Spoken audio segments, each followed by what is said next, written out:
नारायण।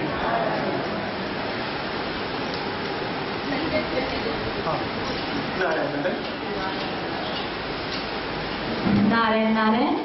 श्री सद्गुरुदेव के चरणों में नमन, जिन्होंने नाम रूपी छतरी देकर हमें सहारा दिया है और जिन्होंने नाम रूपी धन देकर हमें मालामाल कर दिया है।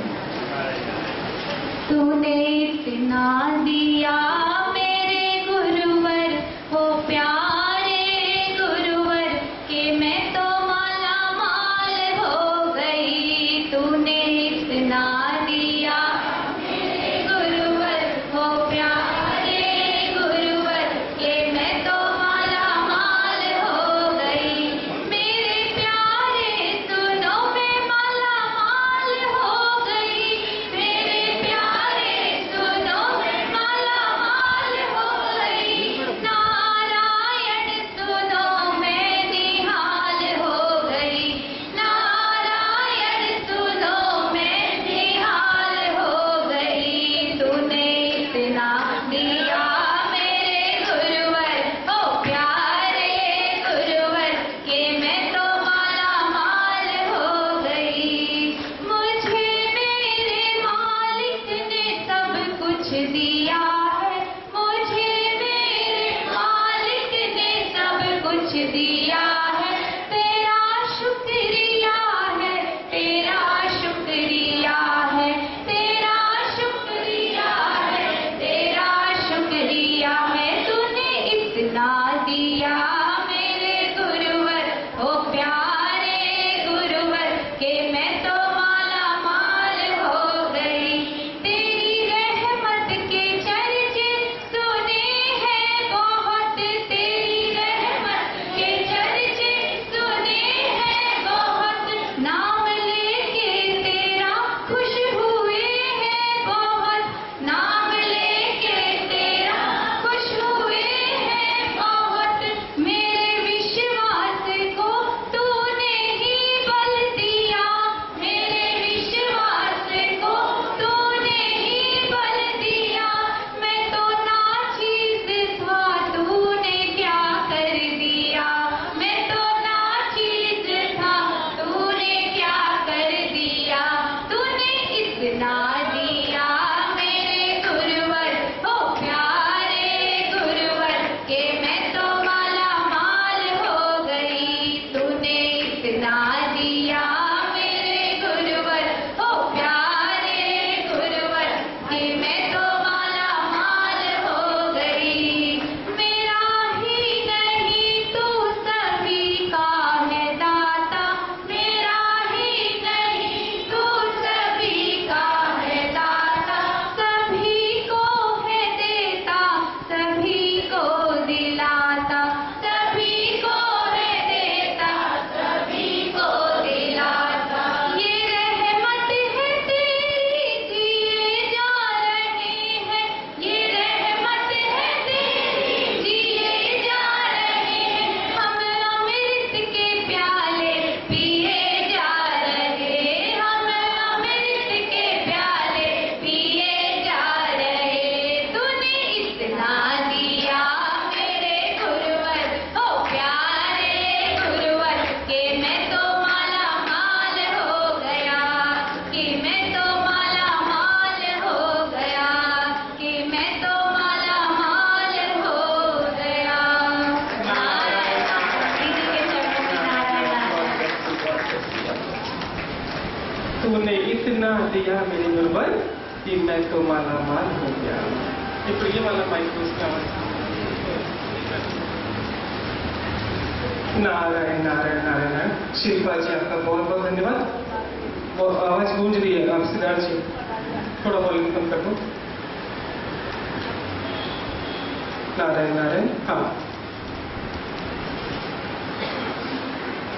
आदरणीय भाइयों और बहनों, आप सब में विराजित उस सर्वशक्तिमान परमेश्वर को मेरा शत शत नमन। गुरुदेव से प्रार्थना कि अपना आशीर्वाद भरा हाथ मेरे मस्तक पर रखें और मां सरस्वती से वंदना कि मेरे कंठ में विराजित हो, ताकि प्रकृति जो संदेश मेरे माध्यम से आप तक पहुंचाना चाहती है उसे मैं सही तरीके से आप लोगों तक पहुंचा सकूं। नारायण नारायण नारायण। इतने सुंदर भजन के लिए एक बार जोर से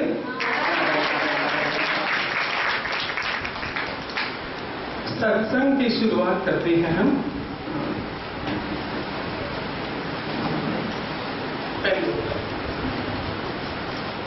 आप पीछे दिखाई दे रहे थे, थोड़ा आगे आ जाइए इनको।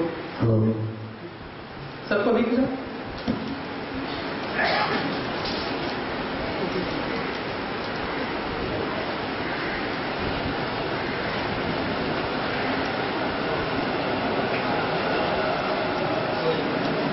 आज के सत्संग की शुरुआत कर रहे हैं। सब्जेक्ट देख लीजिए जरा। मतभेद, डिफरेंस ऑफ ओपिनियन।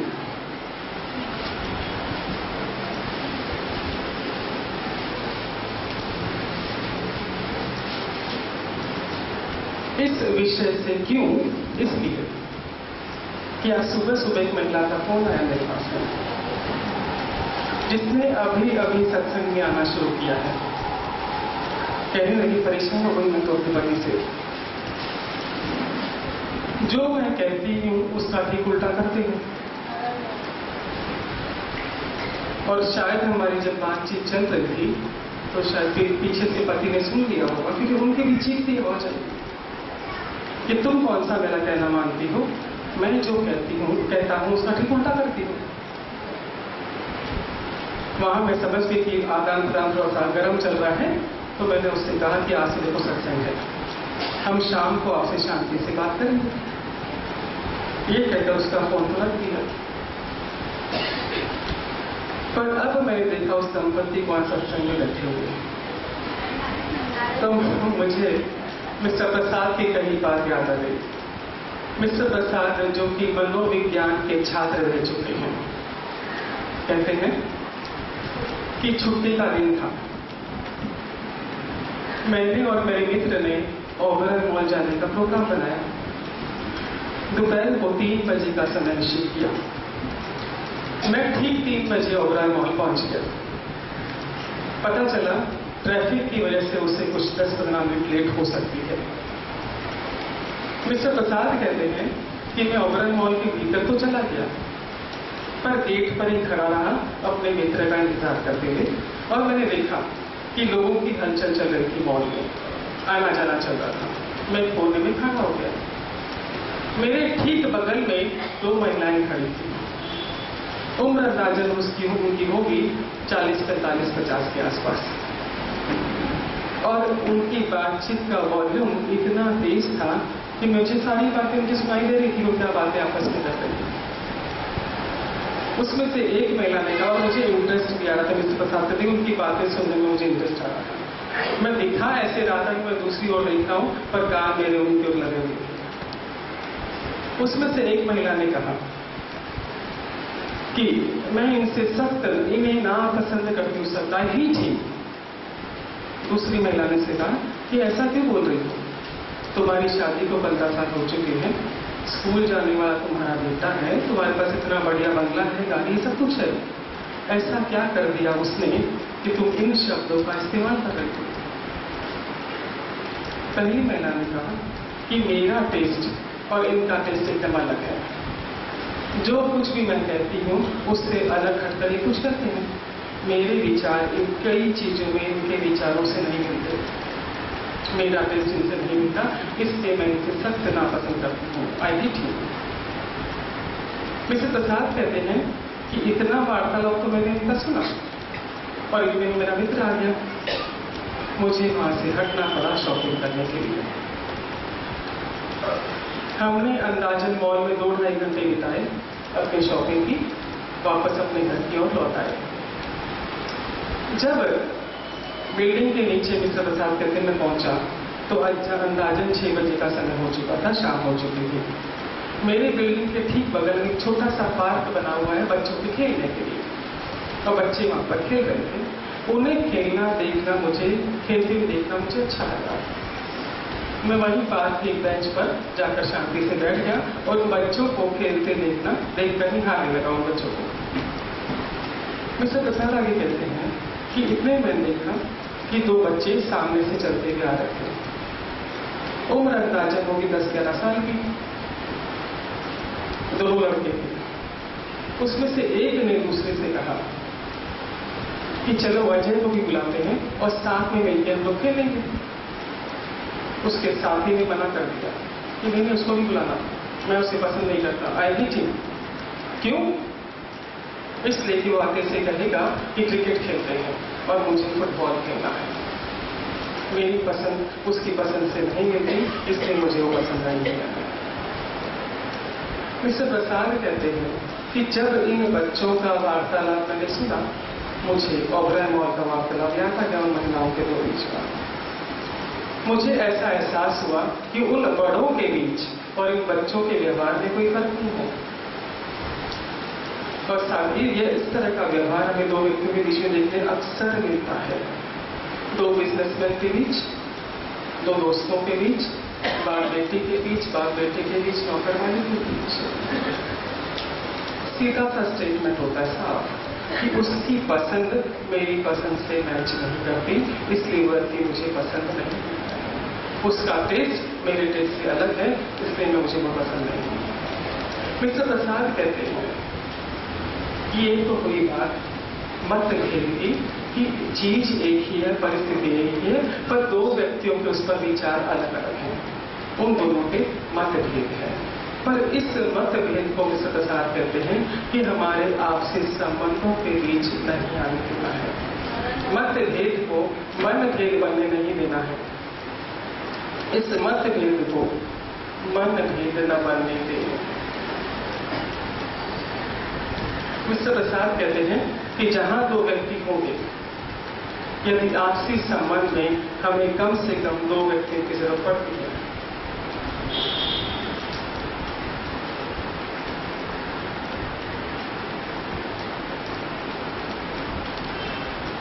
इन दो व्यक्तियों की जरूरत पड़ती है दो संबंधों के लिए। अब जरूरी नहीं है कि जब हमें आपस में जुड़ते हैं, दो व्यक्ति जब आपस में जुड़ते हैं तो इनकी पसंद नापसंद और इनके विचार आपस में मेल खाते हों, जरूरी नहीं है। जहां दो इंटेलिजेंट व्यक्ति होंगे, उनके मत में, उनके विचारों में डिफरेंस का होना स्वाभाविक है कि वस्तु एक ही है, परिस्थिति एक ही है, फिर भी जब दो इंटेलिजेंट व्यक्ति है, दोनों के विचार इनके प्रति अलग अलग हो सकते हैं। पर इन मतभेदों को आगे मिस्टर प्रसाद कहते हैं कि अपने संबंधों के आड़े मत आने दीजिए, इन मतभेदों को अपने बीच में मत आने दीजिए, आपके आपस में दूरी हो जाए।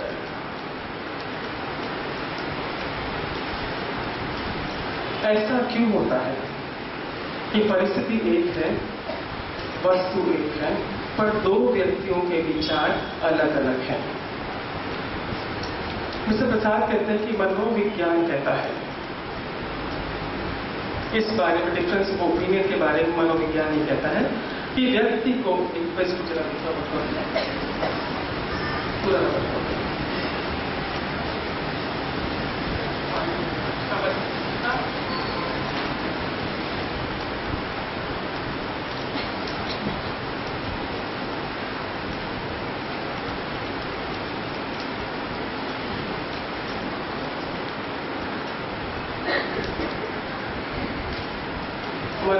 क्यों होता है ये डिफरेंस ऑफ ओपिनियन, जरा समझ लीजिए ध्यान से। मनोविज्ञान कहता है कि व्यक्ति का निर्माण परिस्थितियां करती है।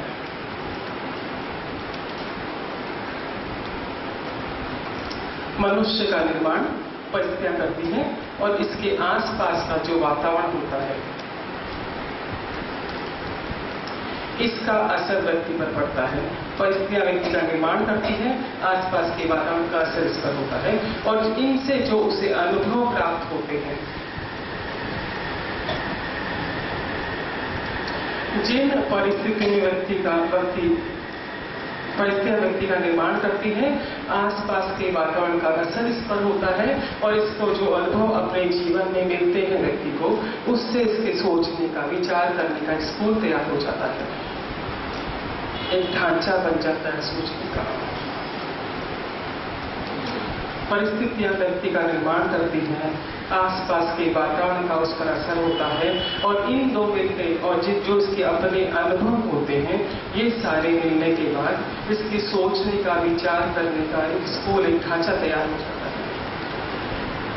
मेरे प्रसाद कहते हैं कि मैं अलग परिस्थिति में पला बड़ा, अलग वातावरण में पला बड़ा, मेरे उस अनुभव, इनके वजह से जो अनुभव मुझे प्राप्त हुए, मेरा स्कूल तैयार हो गया। मेरी पत्नी अलग परिस्थितियों में पली बड़ी, अलग वातावरण का सामना करना पड़ा और अलग अनुभव से जीवन में प्राप्त हुए। अब देखिए हम इससे प्रसाद करते हैं कि मुझे दाल चावल पसंद है, तो मेरी पत्नी को पसंद है सब्जी रोटी। छुट्टियों में मुझे जाना पसंद है हिल स्टेशन, और मेरी पत्नी को पसंद है तीर्थयात्रा में जाना। और जिस दिन रजनीकांत की पिक्चर रिलीज होती है, मैं चाहता हूँ फर्स्ट डे फर्स्ट शो में जाना। वो कहती कि जल्दी क्यों जाना है, इतनी भीड़ में क्यों जाना है, 1 मिनट रुके देखिए। जब हम पति पत्नी होकर के प्रसाद करते हैं कि हमारे विचारों में इतना मतभेद है, डिफरेंस है हमारे ओपिनियन में, तो अन्य लोगों के बीच होना स्वाभाविक है। और डिफरेंस क्यों हुआ? क्योंकि अलग परिस्थितियों में हम पले बढ़े, अलग वातावरण में हम पले बढ़े, और जिस परिस्थिति, जिस वातावरण में हम पले बढ़े, उसका अनुभव हमारा अलग अलग था, इसलिए हमारा सोचने का तरीका अलग अलग हो गया। और ये नियम हर व्यक्ति पर लागू होता है। पहली बात मिस्टर बसाल आगे कहते हैं कि ये तो जाने दो, मेरी जुड़वा बेटियां हैं, एक का नाम है आशा, एक का नाम उषा। दोनों एक ही गर्भ में बनी, एक ही साथ उनका जन्म हुआ, एक ही माता पिता थे, और एक जैसा वातावरण हमने उनको दिया।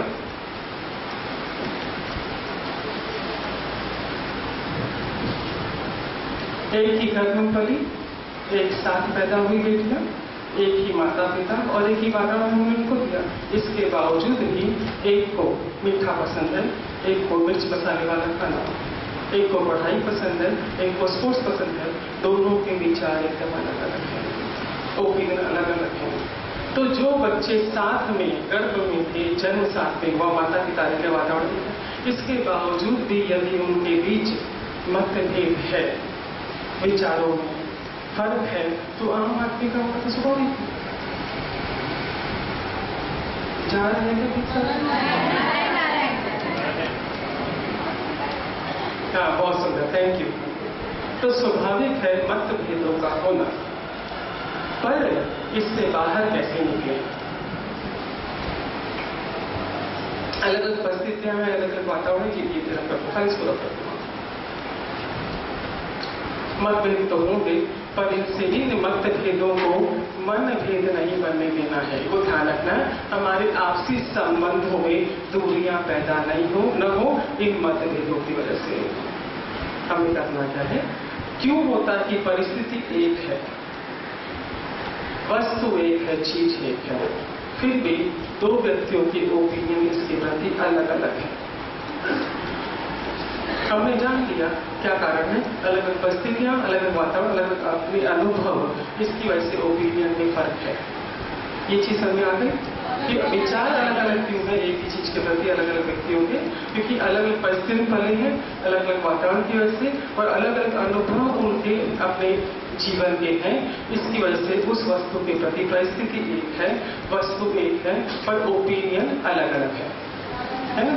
अब कैसे ये करें कि हमारे मतभेद मन भेद में कन्वर्ट ना हो, आपसी संबंधों में दूरियां पैदा ना हो? तो क्या करना होगा? हमें छोटी सी समझदारी से काम लेना है कि जब इस व्यक्ति में ये आप हैं और ये दूसरा व्यक्ति है, इसने इस व्यक्ति इस परिस्थिति के लिए जो ओपिनियन दी है, इन्होंने नीचे रखा है, आपने अपनी ओपिनियन दिया। इसके द्वारा दी गई ओपिनियन को, इसके द्वारा दिया गया विचार को आपको व्यक्तिगत रूप से नहीं लेना है। फर्स्ट थिंग, इतनी समझदारी आपको लेनी है कि जिस प्रकार आपने इस परिस्थिति, इस वस्तु के लिए अपना ओपिनियन दिया है, उसी तरह उस व्यक्ति ने भी अपना ओपिनियन दिया। वो व्यक्ति आपके अगेंस्ट में नहीं है। आपने अपना विचार दिया, अगले ने अपना विचार रखा। जब हम किसी के विचार को, किसी के ओपिनियन को व्यक्तिगत रूप में लेते हैं, तब हमारे बीच दूरियां पैदा होती हैं। समझ रहे हैं? और जब हम ये समझते हैं कि जिस प्रकार मैंने इस वस्तु के लिए, इस परिस्थिति के लिए अपना ओपिनियन रखा है, सामने वाले व्यक्ति ने भी अपना ओपिनियन रखा है। अलग अलग क्यों? हम समझ गए कि परिस्थिति का वातावरण अलग अलग थी। जैसे उसने बताया मिस्टर प्रसाद ने कि मुझे दाल चावल पसंद है, पत्नी को सब्जी रोटी पसंद है, क्योंकि अपना अपना टेस्ट है। तो अपना अपना विचार उस परिस्थिति के लिए है, उस वस्तु के लिए है, न कि व्यक्तिगत रूप से। उनके विचारों को, सामने वाले के विचार को व्यक्तिगत रूप से ना लें। यदि हम व्यक्तिगत रूप से लेते हैं तो हमारे संबंधों में दूरियां पैदा होती है। क्लियर? दूसरी चीज हमें ये ध्यान में रखनी है कि सामने वाले ने जो ओपिनियन अपना दिया है, जो राय अपनी दी है इसके प्रति, उसका हमें आदर सम्मान करना है। जब हम सामने वाले के ओपिनियन का आदर करेंगे, हमारे संबंध और मजबूत होंगे और हम सामने वाले और करीब आएंगे। समझ रहे हैं? आपको खाली 2 ही पॉइंट याद रखने। जब भी आपको ऐसा लगे कि सामने वाले के साथ मेरा मतभेद चल रहा है, तो ये चीज हमको ध्यान रखना है कि उसका जो विचार है, ओपिनियन है, वो वस्तु के लिए है, मेरे अगेंस्ट में नहीं है। फर्स्ट थिंग, जैसे मैंने विचार रखा, अगले ने भी अपना विचार दे दिया। क्लियर? सेकंड चीज, जो सामने वाले ने जो अपनी राय दी है, ओपिनियन दिया है, उसका हमें आदर करना है।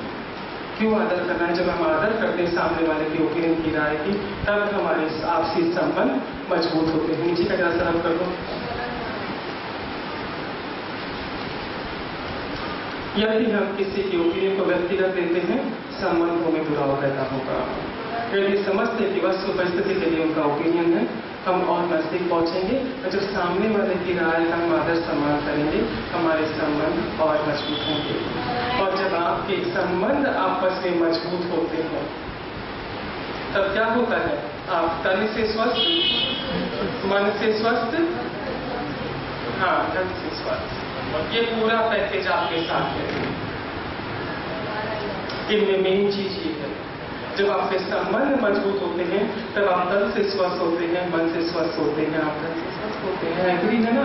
पिछले 3-4 प्रसंग में इसी पे और हाईलाइट हो रहा है कि आपका तन स्वस्थ कब है? जब आपके संबंध आपसे स्वस्थ हैं, तन मन धन संबंध है। और जब तन मन धन संबंध स्वस्थ है, तो आपके घर में है सुख, आपके घर में है शांति, आपके घर में समृद्धि। और जब आपके घर में सुख, शांति, समृद्धि, तो आपके जीवन में है उन्नति, प्रगति, सफलता। और हमने जाना था पिछले 2-3 सत्संग के माध्यम से कि क्रोध का हमारे जीवन पर, तन पर क्या असर पड़ता है, मन पर क्या असर पड़ता है, धन पर क्या असर पड़ता है, और आपसे संबंधों पर असर पड़ता है, क्या असर पड़ता है। इसलिए एक्सचेंज ऑफर कर दिया था। क्या दिया था उसके बदले में? इधर से बोलो ना जरा। ATS, एनी टाइम शांति का कार्ड मिला था आप लोगों को। और जहां हमने देखा था कि शिकायत, निंदा, ईर्ष्या, द्वेष का हमारे तन पर क्या असर होता है, हमारे मन पर क्या असर होता है, धन पर और संबंधों पर, तब उसके एवज में हमने लिया था एप्रिसिएशन। याद है क्या? अच्छे से याद है, एप्रिसिएशन याद। और उस दिन हमने ये भी कमिटमेंट किया था कि कम से कम एक व्यक्ति को अप्रिशिएट करेंगे 24 घंटे में, कम से कम मिनिमम एक व्यक्ति को। और चैरिटी बिगिंस एट होम, घर से शुरुआत होती है। और उसी दिन शाम को एक महिला का फोन आया कि मेरे शादी को 20 साल हो गए। सेम पिछले सत्संग की शाम की बात है कि मेरी शादी को 20 साल हो चुके हैं, और आज तक 20 सालों में रिकॉर्ड है कि मेरे हस्बैंड ने किसी चीज के लिए भी अप्रिशिएट किया होगा, छोटी सी, या तो खाने में या पहनने में, किसी भी चीज में। मतलब मैंने कभी इनके मुख से अप्रिशिएट सुना नहीं। कई बार